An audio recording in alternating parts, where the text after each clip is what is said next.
என் பேர் சண்முகப்பிரியா. நான் கோவை கிழக்கு மாவட்டம் தமிழக வெற்றி கழகத்தில் செயற்குழு உறுப்பினராக இருக்கேன். நண்பர்கள் அனைவருக்கும் இனிய மாலை வணக்கம். என்னோட பெயர் கௌதமன். நான் சிதம்பரத்துலேருந்து வரேன். நான் இப்போ தமிழ்நாடு நுகர்பொருள் வாணிப கழகத்தில் வேலை பார்த்துருக்கேங்க. அனைவருக்கும் வணக்கம். எனது பெயர் ரஞ்சித். திருவண்ணாமலை மாவட்டம் ஆரணியிலிருந்து வந்திருக்கேன்.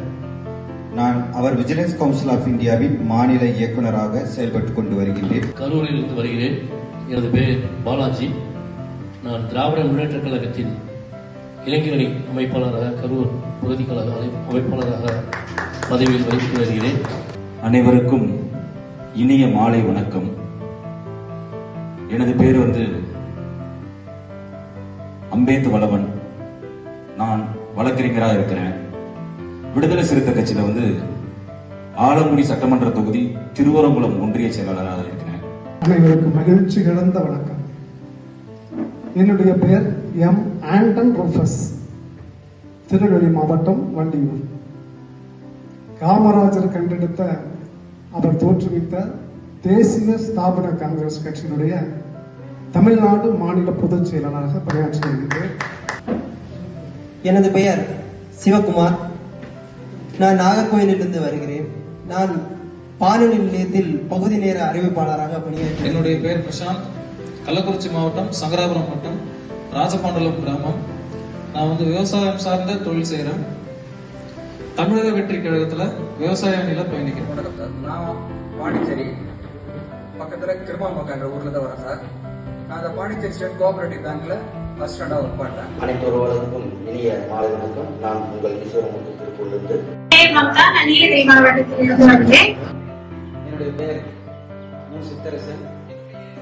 நெய்வேலி எம்எல்சி கடலூர் மாவட்டம் வரேன்.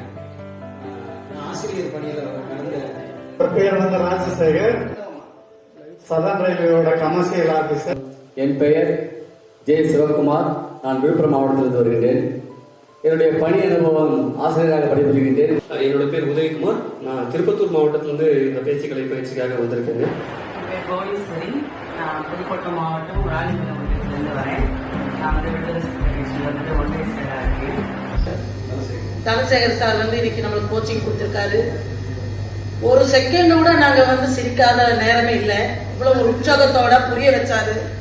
ரொம்ப நல்லா இருந்துச்சு. ஒரு மேடையில எப்படி பேசணும், எப்படி மைக்கு பிடிக்கணும், நம்ம எப்படி நிக்கணும், ஃபர்ஸ்ட் நிக்கிறதுக்கு கத்து கொடுத்தாரு, மைக்க பிடிக்க கத்து கொடுத்தாரு, உட்காருக்குமே கத்து கொடுத்தாரு. இப்படிதான் நம்ம உட்காரணும், அப்பதான் நம்மளோட இம்பேலன்ஸ் கரெக்டா இருக்குங்கிற மாதிரி சொல்லி கொடுத்தாரு. சோ சார், உங்களுக்கு ரொம்ப நன்றிங்க. அது ஒரு 3 நாள் பயிற்சியா இருந்தது. இன்னைக்கு இங்க நான் வரும்போது ஒரு நாள், அதுல இருந்து நம்ம இன்னும் கொஞ்சம் கிளாரிட்டி கிடைக்கும் அப்படின்னு நினைச்சு வந்தேன்.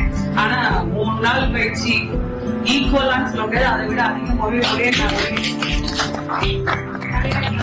நிறைய கிளாரிட்டி கிடைச்சு சொல்லலாம். ரொம்ப நன்றி.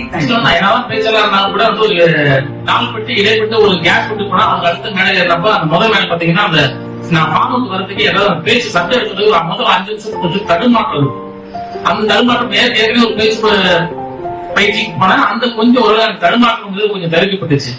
ஆனா என்னோட சப்ஜெக்ட்ல அந்த முழுமையான அந்த பகுதி, எந்த இடத்துல முகப்புரை சொல்லணும், எந்த இடத்துல கதையை சொல்லணும், எந்த இடத்துல நம்ம கொள்கையை சொல்லணும், எந்த இடத்துல நம்மளுடைய சொல்யூஷன் சொல்லணும், எந்த இடத்துல நடைமுறை அரசியல் பேசணும், எந்த இடத்துல மத்தவங்க விமர்சனம் பண்ணணும் ஒரு தெளிவு இல்லாம இருந்தேன்.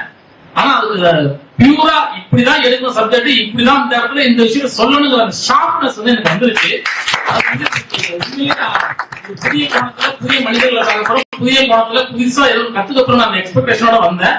இன்னைக்கு நான் இதை ரீச் ஆகிட்டேன். இனிமேல் நாளைக்கு நான் போனேன் வெல் ப்ரிப்பரேஷனோட பிராக்டிஸோட அங்க நான் இன்னும் என் பேச்சு நெருங்கிடும் நான் நினைக்கிறேன், நம்புறேன்.